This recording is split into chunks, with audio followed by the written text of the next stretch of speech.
In this video, we're going to be talking all about Apocalypse for Marvel Crisis Protocol as shown to us in the latest MiniStravaganza stream.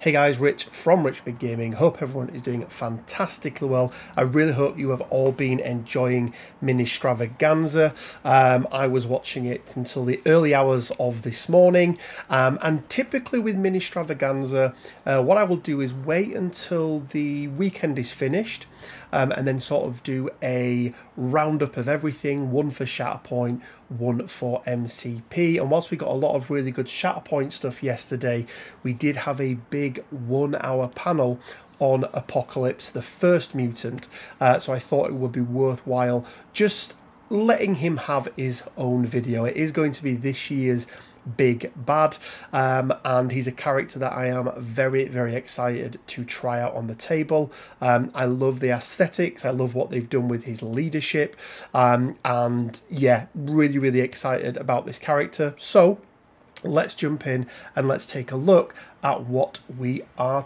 talking about. Okay, so first up, just a really nice photo here, kind of showing Apocalypse in his rejuvenation chamber, or just coming out of his rejuvenation chamber, obviously facing off against some X-Men. We've got Bishop, we've got Scott, we've got Aurora there, and then we've got Professor X, who we can just see there as well. Love the artwork on this. I think they've done a really good job with it all, and yeah, really excited to see what else indeed we have. So let's go to the next picture then. Oh, there we go. Let's just get that correct. There we go. So the first thing is that Apocalypse is going to come with a number of different arm options. He's got a couple of different, holding options, if you like, in terms of his arm outstretched. And then he's got a couple of different weapons there that you're going to be able to put on him. And these sort of make sense thematically when we take a look at his actual card. They did announce that we're going to get some terrain as well. 3 pieces or 3 terrain sets in total that do combine and make a sort of single central piece for a board. You probably need some other scatter terrain in and around to make a full Apocalypse board, but the one thing that I really do like is that they have said that Apocalypse himself will not come with any of the terrain. I know in the past that has been a little bit of a sticking point, and it's increased the prices of the likes of Thanos when he came with his throne, with Dormammu, with everything that came with him as well. And I do like the idea that he is separate, and then for those that want to buy the terrain, they can buy it, but they can just get Apocalypse separately. And they did allude to the fact that some of these terrain pieces will come into play. Maybe we get a one-shot card with them as well, which would be quite cool, but they definitely will play into the ultimate encounter. So we've got this is the Shrine of Apocalypse. We've then got sort of like this set dressing type terrain pieces, and then lastly, that's just another image of them there, and then lastly we've got his actual rejuvenation chamber, which is pretty huge to say the least. So I do like this. Again, I think it's going to come into play with the ultimate encounter. We're not going to break down the ultimate encounter cards in this video. We don't really cover that. I'm not a huge fan of the ultimate encounters, because generally if I've got time to play a game of MCP, I want to play a game of MCP. So yeah, there we go. Let's then move on, and then just a really nice shot there of him sort of stood. Obviously his base does integrate into the terrain as well, so as a nice showpiece, it's pretty cool. But again, I really like the fact that they have differentiated the model to the terrain, and you don't actually need to buy everything together, so it should hopefully keep that price down a little bit for people that are not too bothered about the terrain side of things. A couple of pieces of artwork that we have got next, which I thought were really nice. This is his card artwork, which is pretty cool. Obviously you're not going to get the background on the card, but they said they will try and use it in other places. And then we've got some tactics cards. Now, we didn't get the actual tactics cards themselves, but we did get the names of the tactics cards, so it can give us an idea. But this is called the first one. So he's going to come with 3 tactics cards that feel like they're going to be Apocalypse exclusive, so you'll need, you'll have to play them with Apocalypse, which does make sense. But we've got the first one. We've then got Mortal Servants, obviously Mr. Sinister on there, and Ozymandias, maybe giving us a clue as to who some of the potential Horsemen could be, or at least one of them, because he's definitely already in the game. And then lastly, probably my favourite artwork piece from all of them, When Fools Come Call. So you can see him there fending off a number of the X-Men. He's slightly bigger in size, but I think they've done a really, really good job with the artwork. Typically, as they always do for MCP, they're usually pretty spot on when it comes to the artwork side of things for Marvel Crisis Protocol. We then get this really nice piece of artwork that is not tactics cards. These are for something else. These are going to be the reverse side of the 4 Horsemen of the Apocalypse cards, and we'll get into those and how they work in a little bit. But they did something similar at, I think it was Adepticon earlier this year, with the Dracula Monsters cards, where all the Team Tactics cards went together and made a really nice sort of single piece of artwork. They've done a very, very similar thing here with each of these. Can I name them all? I can name most of them. We were going through them last night. You've obviously got Wolverine and Gambit in there, Archangel, 3 characters who we've either already got or we know that we are absolutely getting. We've then got Psylocke, and then a couple of others on there as well. I did have all the names, but I can't remember them. I think we've then got Sunfire, and then we've got Caliban, we've got Polaris, and then obviously one of the original Horsemen as well. So it will be interesting to see which of these characters we see in the game, because all these characters are not going to be available from day one, and the actual way that the mechanics work means that you need at least one character who can cover all of these positions, and they have clarified that there is at least one character who can cover all of these positions. So really, really interesting. Okay, then let's move on to, it's kind of the main event, isn't it? Let's move on to the big man himself, Apocalypse N. Sabah Nur. Couple of things to note. First of all, that are not on his card. He is on a 65mm base, so that is a large base. So he is a large base with a medium move, which is very, very good indeed. He's going to be 4s across the board for his defense. He's going to have 7 stamina on his front. We don't know how much stamina he has on his back. I'd like and hope to see that goes up a little bit, maybe to 8 or even 9, but we will have to wait and see. He's going to be a 6 threat. He's going to be size 4, and as I've already mentioned, he's on that medium base with that he's on that medium move with that 65mm large base. Okay, let's get into the sort of meat and potatoes of it then. So his first attack, Biomorphic Arsenal. You can see there it's going to be a physical attack, range 3, strength 7, 0 cost, but it is not a physical attack. Before choosing a target, this character chooses whether this attack type is physical, mystic, or energy. Power equal to damage dealt. Let's just cover that part off first of all. Being able to choose from any of the 3 is absolutely huge. It means A, you can always pick your opponent's weakest defensive stat, and or pick the attack type that mitigates any defensive technology that character has, right? People that count blanks on physical and energy, you can throw a mystic into them. Convocation, right, with books, where they can convert physical into mystic and then use their really high mystic defense, well, we can make that energy. Really, really nice, really, really cool, and is really going to maximize his power gain potential, because this guy is going to want to be using a lot of power. And yeah, really, really like this. Very, very strong builder for a 6 threat. We've then got on a wild, Cower Before Me. After this attack is resolved, the target character gains either the shock or root special condition.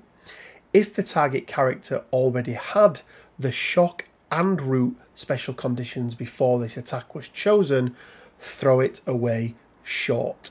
So a couple of little things there. First of all, shock and root is going to be really nice. You can only dish out 1 per attack, so getting 2 wild isn't going to let you do 2, but that's fine. But then they need to have both shock and root for it to be a throw, which is nice, right? A lot of the time, special conditions, once you've dished them out, they're not doing anything, or at least, you know, the more you dish out, it doesn't do anything extra. So I do like that he does have the ability to, yep, if they've already got shock and root, then I get something a little extra on the end. Let's then take a look at Sabah Nur's Judgment. Range 2, strength 8, costs 3, but add 2 dice to this attack roll for each special condition the target character has. This is pretty good. You know, if they've already got a couple of special conditions on them, all of a sudden this is 12 dice.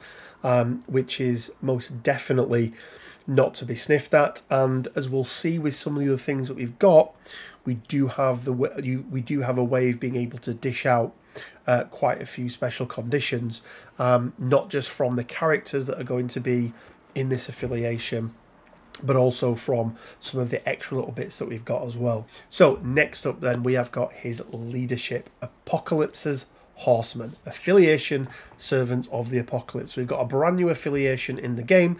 I can imagine that there will never be another leader of this affiliation, but different to how Dormammu worked, Apocalypse doesn't have to be only in Servants of the Apocalypse. So you can actually use him as a splash character, but you're going to lose out on this whole part of his card.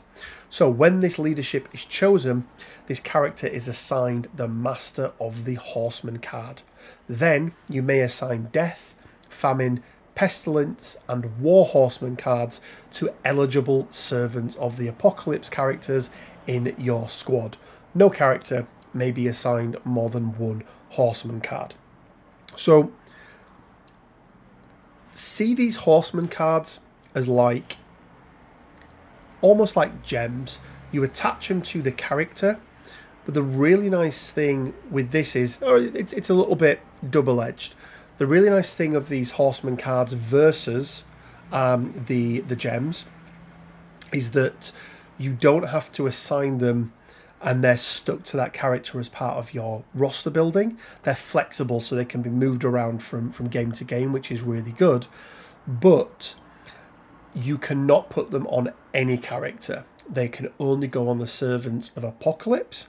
And the way it's going to work is that for each of the 4 cards, there will be a list of characters within that affiliation who can take those cards. Now, they have already clarified that every single member of the Servants of Apocalypse will be able to take up, well, they will be able to take 2 of the 4 cards. So they did mention Archangel, for example, is Death and Pestilence. So that's a little bit of a kind of move away from the kind of traditional story and origins of how they work. I don't know off the top of my head of any character that has been the personification of Death, Famine, Pestilence and War, and then being another one of them. But I think from a game building mechanic side of things, I think it makes absolute perfect sense. It just gives you a little bit more flexibility. So we'll get into those, we'll park those, and we'll get into what they do a little bit later on. So his first, actually he has no active abilities, so his first reactive ability is going to be Celestial Technology. It's going to cost 4, but during the power phase, choose up to 2 other allied characters within range 5 of this character. Each character drops all objective tokens and is placed within 1 of this character. Now, there's a couple of things here. What it's not going to allow you to do is get everybody in at the last minute during a round, activate Apocalypse Last, and bring everyone back onto points to score the points, because it happens in the power phase. Cool thing to note, because it happens in the power phase, you will get your power first, so that's nice. But this is crazy. Characters who have been displaced, characters who you want to get up the board, really, really crazy. And the ability to manipulate the board in this way is really, really cool. And, you know, until we get models on the table, we're not going to know how impactful it is.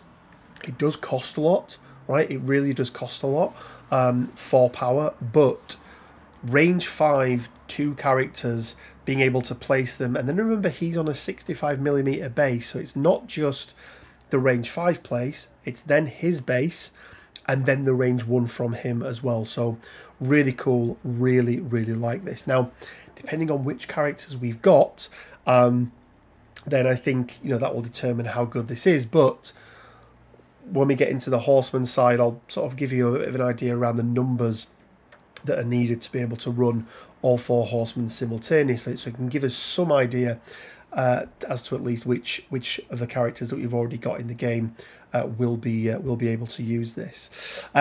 Right, second active ability, you will be remade through me. It's going to cost 1 power.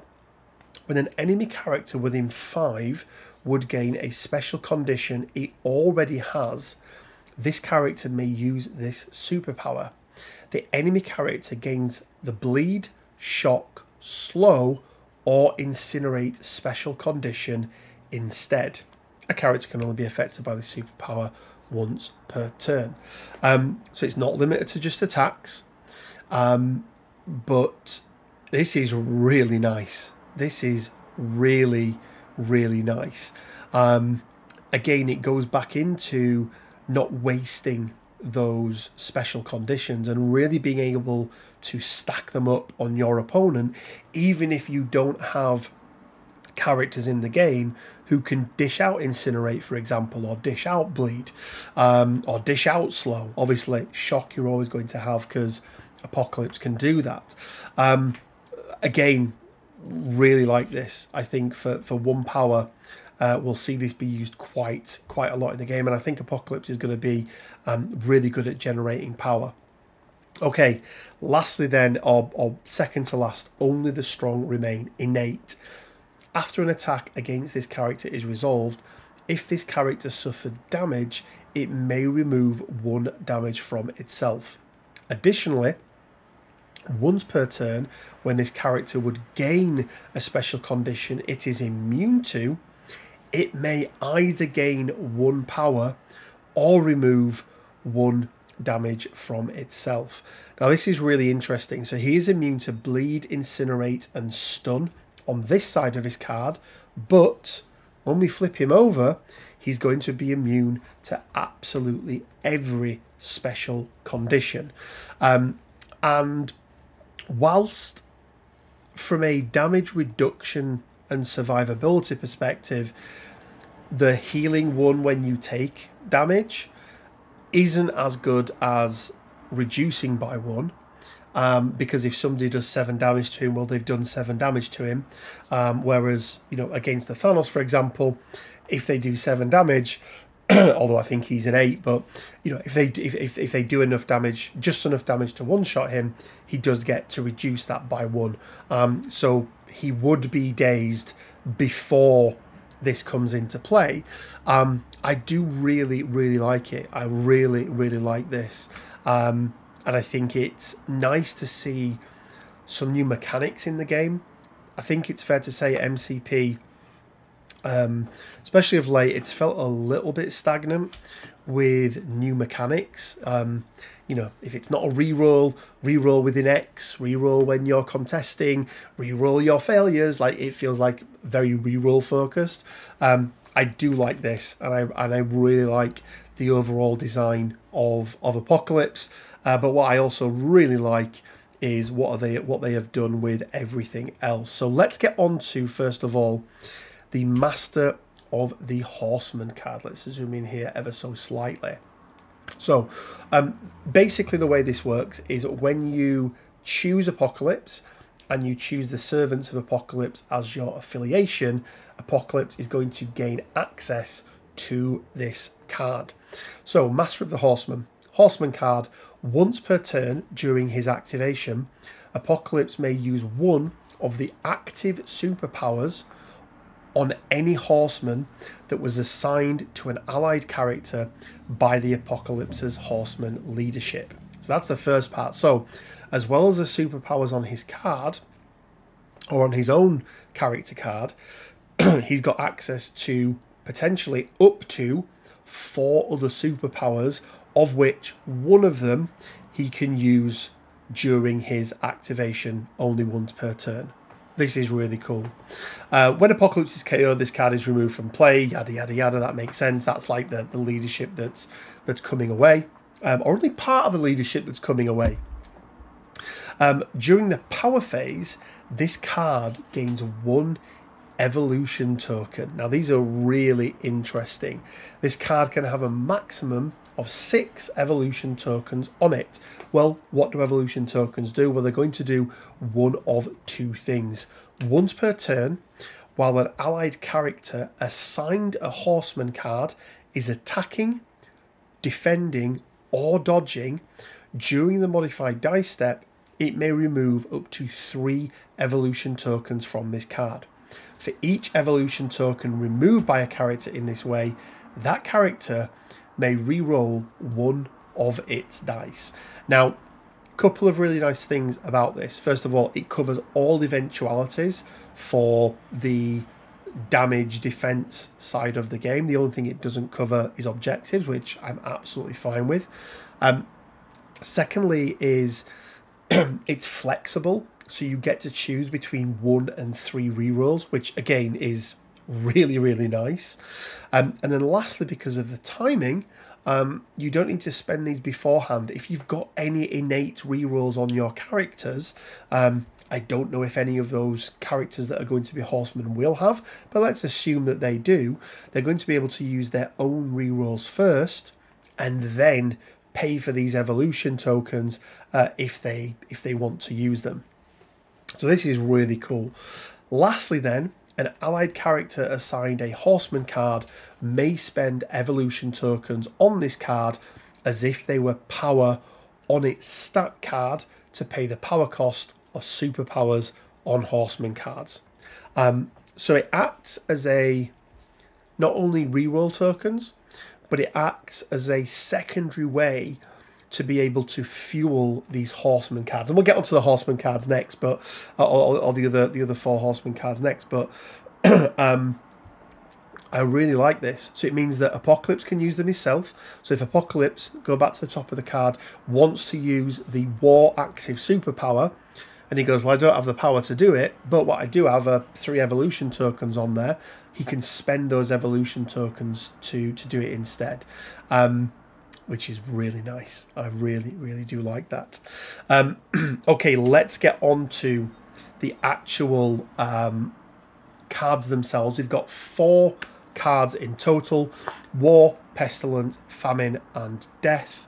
And you are going to assign these cards during your squad building exercise. Now, we don't quite know the timings of these, so whether you get to see your opponent's squad first and then you assign these cards, whether you assign them first and then you reveal everything at the same time, we don't quite know that yet. But at some point during the roster building, you're going to assign these, or after you've revealed your your squads, you then show them. But ultimately, these then become attached to the characters that you've chosen to take them. And as I've already mentioned, each character that is going to be in the Servants of Apocalypse affiliation list will be able to use 2 of these cards, but you could only assign one of them to a single character during a game. So even with Archangel, as we know, he's Death and Pestilence, so the Pestilence card there and the Death one at the end, you can't assign both of those cards to Archangel. He can only choose one of them. So let's go through these one by one. First of all, we have got War. So each card has an active and then an innate superpower. So the active superpower for War is going to be Fury. It's going to cost 2 power.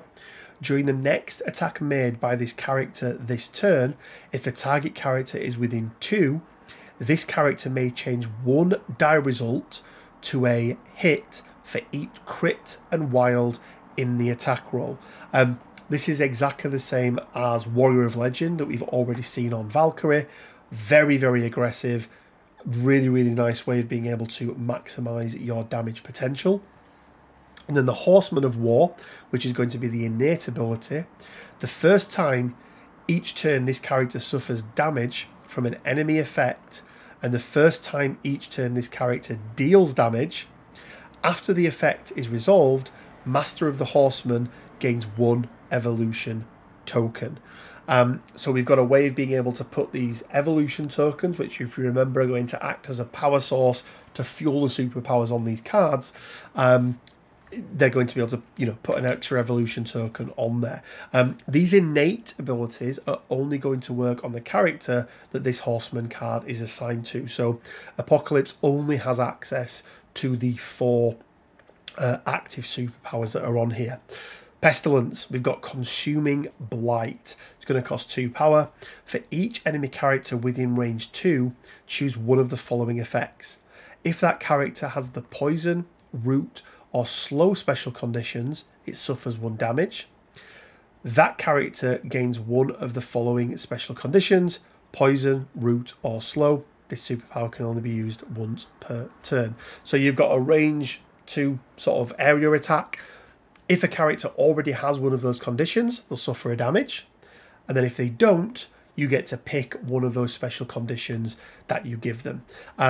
Really cool, really nice way of being able to, again, really cripple your opponent. You know, slow, reducing their movement, poison and root, really aimed at the power generation stroke power spending side of things. So I do really like this. And then we've got Horseman of Pestilence. At the end of this character's activation, Master of the Horseman gains 1 evolution token for each enemy character that gained 1 or more special conditions during this character's activation. So on the right map setup, down the middle, then yeah, you're going to be able to dish out some pretty cool conditions, but also get those evolution tokens back for it. So if you've got 3 characters all within range 2, you spend 2 of your evolution tokens potentially rather than the power, and you're going to get 3 back at the end of your turn, which is really, really cool. Famine, we have got Vanish into Dust. It's going to cost 2. Choose up to 1 enemy character within 2 of this character. If an enemy character is chosen in this way, it loses 1 power, and place this character within 2 of its current position. This superpower can only be used once per turn. So not only is Apocalypse on a 65mm base with a medium move, if you've chosen somebody to be Famine, he can spend 2 of his own power, or indeed 2 evolution tokens, and he's going to get a range 2 place. And a range 2 place on a 65mm base is pretty darn good, to say the least.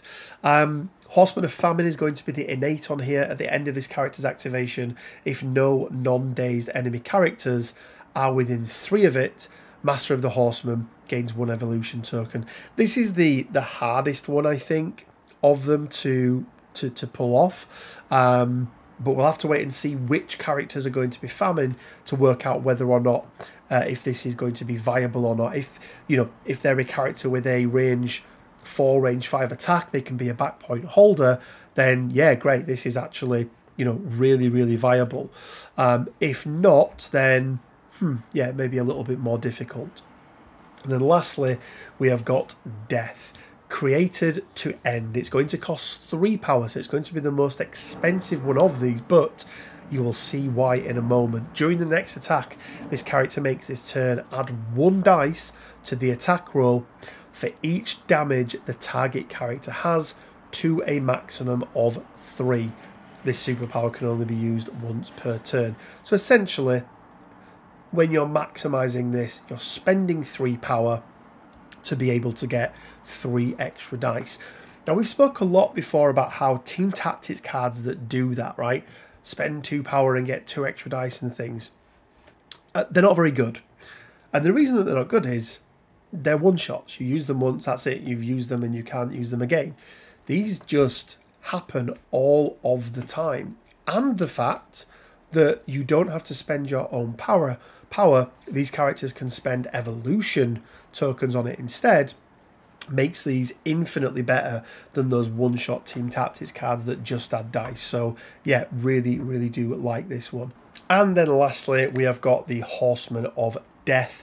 Once per turn, when another character is dazed or KO'd by this character, or this character is dazed or KO'd, after the effect is resolved, Master of the Horseman gains 3 evolution tokens. So if you do spend those 3 evolution tokens on getting those 3 extra dice, and it gives you the damage that you need to get through to daze or KO your opponent, then yeah, you're going to get all that 3 power stroke evolution token stroke power back as well. And let's not forget that you can also use, particularly in this one where you're adding dice in, you can also use it to re-roll those dice as well. Guys, I really, really like this. One of the first ever videos I did was all around characters I wanted to see in this game. One of them was Apocalypse. I spoke about how I felt that AMG could make it work, and I have to say, not only am I not disappointed, they have absolutely exceeded my expectations on how I thought they were going to build Apocalypse. I think they've learned a lesson from Hellfire Club in restricting the people that can be part of this really cool, different affiliation. And yeah, you know, there's hope that we get an affiliation list for Hellfire Club in the near future. But yeah, really, really like this. And there we go, guys. Yes, we did get a sneak peek at Archangel during MiniStravaganza during this stream, but we are going to save that and do a side-by-side comparison of Angel and Archangel because they are coming in the same pack. I really do like that they have done that. But guys, I am super, super stoked for Apocalypse. Now, when are we getting him? When can we expect him? Doing a little bit of research, listening to what they've said, looking at release schedules, what's there, what's not there, a little bit of, you know, maybe a little bit of information I've garnered from other sources as well. I think we can expect to see him in September. I think it's going to be really, really close. So really, really excited to get hold of him, paint him up, get him on the table. But let me know what you guys think. Are you excited for Apocalypse? Could you not care less? I'm really excited to see who is in that affiliation and who we can use. Now, a little bit about the Horsemen. So we were told during the stream that obviously, you know, the roster building around this is very, very different. You don't want to take splash characters with you because you have no use for them. You have no need for them. You really want to be taking Horsemen, and wherever possible, you want to be taking all 4 Horsemen to try and maximize what is happening with those evolution tokens, but also the access to the different superpowers. So we do know that to be able to run Apocalypse and all 4 Horsemen, you are going to need 16 threat. 16 threat, which is not a lot. That is not a lot of threat. I thought it was going to be 18, 19, 20 threat to be able to run them all. Now we know that Apocalypse is 6 threat. So we know that. So it leaves us with 10. Now obviously, we know that Wolverine is going to be a character. He's 4. Archangel is 4. All right, so they're not going to be the ones that we can include in that 16 threat. So what does it mean? Well, it means one of two things. It means that at a bare minimum, 2 of the characters that can be horsemen must be 2 threats. Because to make 10, the only way that you can do it, or the way that you can do it with the least number of 2 threats is 2. Because you have 2 2 threats giving you 4 and 2 3 threats giving you 6. Add them together, that makes 10. Add Apocalypse in, there is 16. So who do we have in the game already that is a 2 threat and is a mutant? Because whilst the Horsemen have not exclusively been mutants over the years, characters like Hulk have been, I mean, don't get me wrong, this would be crazy if Hulk was in here, but characters like Hulk have been one of the Horsemen. I think they are going to move away from the traditional, and they're going to pick some other characters. So the first one that springs to mind for me is you've got 2 2 threats at the moment that are both mutants. You've got Toad and you have got Honey Badger. So I think they are 2 potential candidates. Now, we've also got some other characters that we know are going to be released alongside this. We've also got some new upcoming characters, mutants, that we're going to see either today or tomorrow, I think. But I think, you know, at least X-23, sorry, at least Honey Badger could be a viable one there. Even though she hasn't been a Horseman in the comics, we know that we're going to need 2 threats. We've obviously seen Archangel, we saw Gambit on those pictures, we saw Psylocke, and we saw Wolverine. So we've seen 3 other characters there that I think could absolutely, or will absolutely, be in there. Which version of Wolverine are we going to be talking about? I think we are going to be using the OG Wolverine. I don't think it's going to be either the Logan version that we've got, the loner version that came with Sabretooth in the Apex, in the sort of Weapon X box. Nor do I think it's going to be the new version of Logan that we've seen, where he's still got, you know, he's just come out of the adamantium sort of chamber and had it injected and broken. The sort of Weapon X version, if you like, of Logan. So I think it is going to be the OG version. We've got Gambit, who we know is a 3 threat, so that's pretty cool. We've also seen Mr. Sinister. He's another 4 threat. Whilst again, he's a servant to Apocalypse. He hasn't been a Horseman. He is linked, so I think he could be another one. And then, as I say, lastly is Hulk. Sorry, Psylocke is another 4 threat. We've also got Hulk, as I mentioned. And then on that list, you know, we've got characters like Polaris, who I expect will be... I would be very surprised if Polaris isn't a 3 threat character that they release alongside Apocalypse, because we'll probably get Apocalypse and then 2 other boxes. Other characters that we know that we've got coming out, you know, there's people like Warlock, who I don't really associate with him, but it's going to need to be a full affiliation, and as I say, based on what they have said, there's going to need to be at least 2 2 threats and 2 3 threats. Right now, we've only got 1 of those characters, because we need another 3 threats, and we know that there are at least Wolverine, Gambit, and Archangel. So that's at least 7 characters that are going to be... Oh, and Psylocke. So 8 characters that are going to be in that affiliation. So it's going to be really, really interesting. I'm a huge fan of this, guys, as I've already mentioned. And I really, really can't wait to see everything else, so we can really start to get an idea of how good this affiliation is going to be on the table. We're going to leave it there, guys. Hopefully you've enjoyed this little, I say little, 35-40 minute breakdown. We will be doing more videos either over the weekend or indeed early next week covering all things MiniStravaganza. I just really thought this Apocalypse one definitely deserved its own video because it's not just a case of reading a character card, it's a whole bunch of other stuff around it as well. So guys, I want to give a big shout out to all of our Patreons. Thank you so much for your support. You do make the running of the channel that much easier, and if you do want to support us through Patreon, you can do so from as little as £1 a month. You'll find a link down in the description below, or you can become a YouTube member as well. But you don't need to do either of those things to support the channel. Simply liking, commenting, subscribing, all really does help and really goes a long way. Big shout out to Leodis Games, the sponsor of the channel. I mentioned it in the last Shatterpoint video, but we do have an event coming up on the 5th of October for Shatterpoint, but we are going to be hosting a number of MCP tournaments over the next 12 months as well, so make sure you go and check that out. Check out the Discord. Even if you're not watching the streams, we'll be posting all of the spoilers into there as well. You'll also see details about all of the events that we run. And as always, guys, it leaves me with just enough time to say stay well, keep safe, and until next time, bye for now.